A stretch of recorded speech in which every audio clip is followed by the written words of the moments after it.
If we were to start with good news, it's always great when a new president or new prime minister has international credentials, even as a football player. But leaving smiling aside, I think that one of the issues of controversy right now in Georgia is that, unfortunately, he could not become the head of the specialized, football organization because of the fact that he lacked a proper diploma, in terms of university. So Georgia is pretty polarized right now, and it's polarized around of course, the policies of government and the current Georgian dream. But separate from that, it's polarized because a lot of the people are now taking the streets because they really have the feeling that for the first time in the past few years, it's really incredible, but the country may be actually drifting away from the EU. And the country's true Georgian dream, where the vast majority of Georgians agree, is in fact this EU path. They may have they may have given a majority to Georgian Dream and parties close to this, to the still standing government. But nonetheless, the overall dream in Georgian society is to make progress towards the EU. And this is the main problem right now. And this is why people are taking the streets and they're very happy. Yes, of course, Kaivalashvili, he has been highly critical of the West, even alleging that Western agencies are trying to drive Georgia into a war with Russia, one of many theories that he has. What do you think we can expect from him during his term?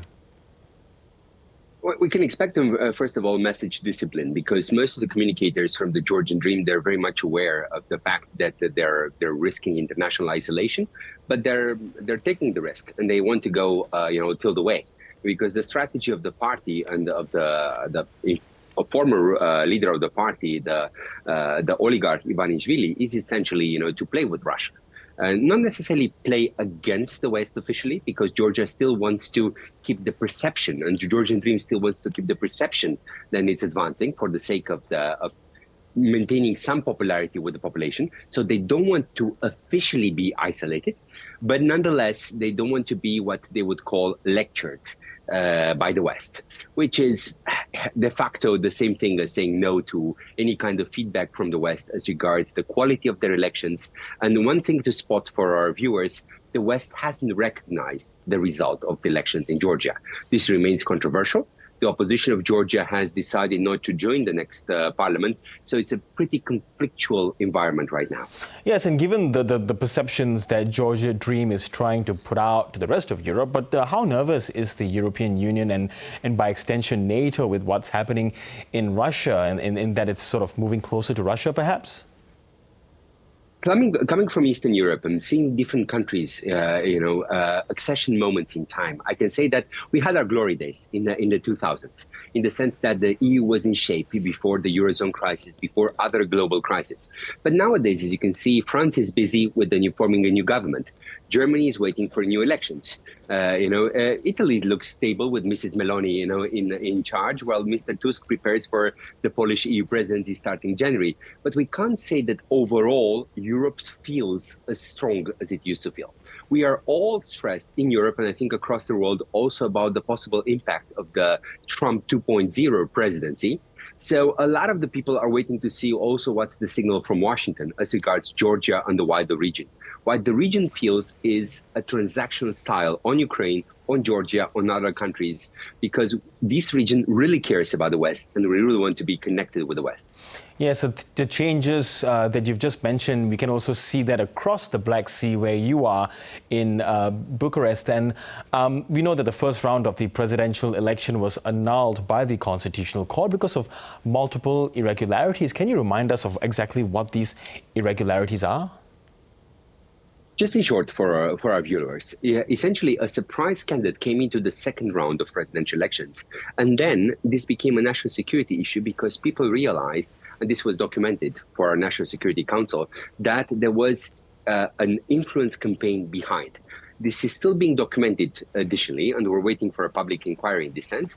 But the Constitutional Court said that we need to cancel the first round of presidential elections because there may have been flaws in the quality of the vote due to this external influence.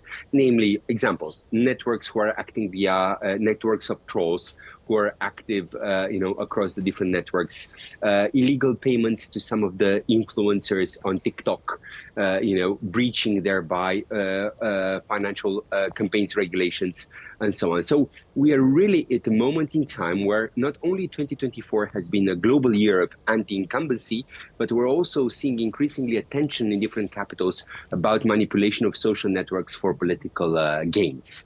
So we are in, for the moment, waiting to see the formation of a new government in Bucharest. And of course, we'll have new presidential elections in March or May next year.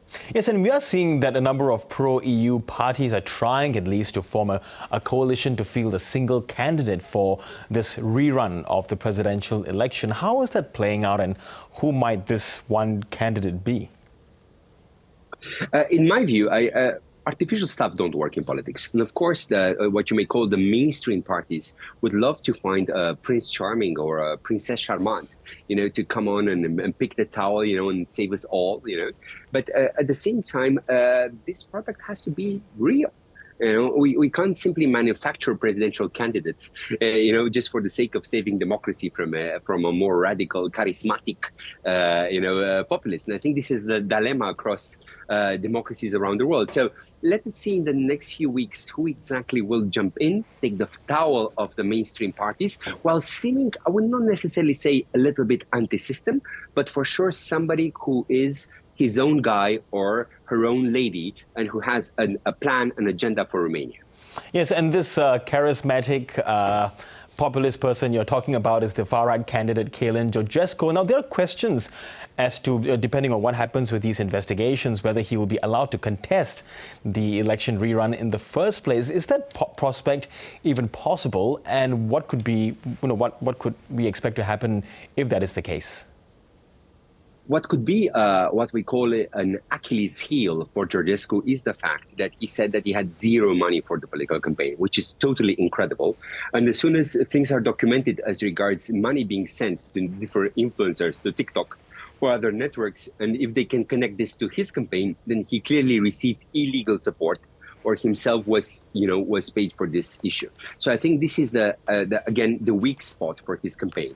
For the rest, as always, when such exceptional measures take place, the candidates victimize. And I can say that not only Mr. Georgescu has victimized, after the decision of the Constitutional Court, but also Mrs. Lasconi, whose party plans to be in opposition, and who made it to the second round the previous time. She as well, she wants to make sure that she actually gets into the second round next time.